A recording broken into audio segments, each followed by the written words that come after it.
E kam përmend dietarët se nga përjetimet e këndshme në këtë rrugtim është se namazi bëhet më i dashur se gjumi. Bëhet më i dashur se gjumi. Namazi sabat për besimtarin është më i dashur se gjumi.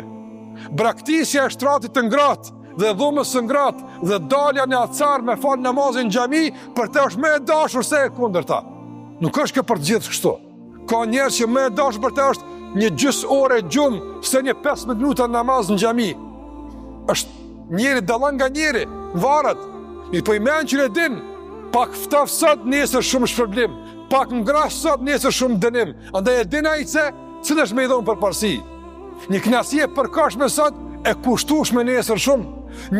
Një sabër sot i shpërblyeshëm nesër shumë. Andaj ajo që e bën besimtarin me dhënë nga tjerët është pikërisht pjekuria e tij, largpamësia e tij. Nga se përmendëm në takimin e kaluar, nga shenjat e mendeletësisë është se mendeleti nuk shikon pasoja. Ai mirët me formalitetin, ai mirët me qastin, ai mirët me momentin, me kënaqësinë e qastit mirët, por ju edhe në pasojat e qastit pastaj. Besimtari nuk është i tillë, nuk e rrëmben besimtarin joshja mentale, nuk e rrëmben kënaqësia, por besimtari shikon dhe çka për tek kësaj, çka ka për tek kësaj. Nëse flen e ti kësa bau, çka për tek kësaj, disa minuta më tepër gjumë, ndoshta lodhje më shumë se pushim.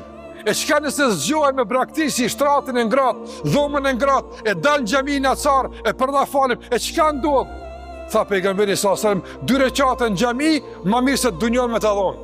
I men që ne kupton, kjo është tregtimi Allahun xhallahu ala, andaj ai pranon këtë tregti, një lloj acari, një lloj ftofje, një lloj dalje nga shtëpia, por në këmbim me dunjon.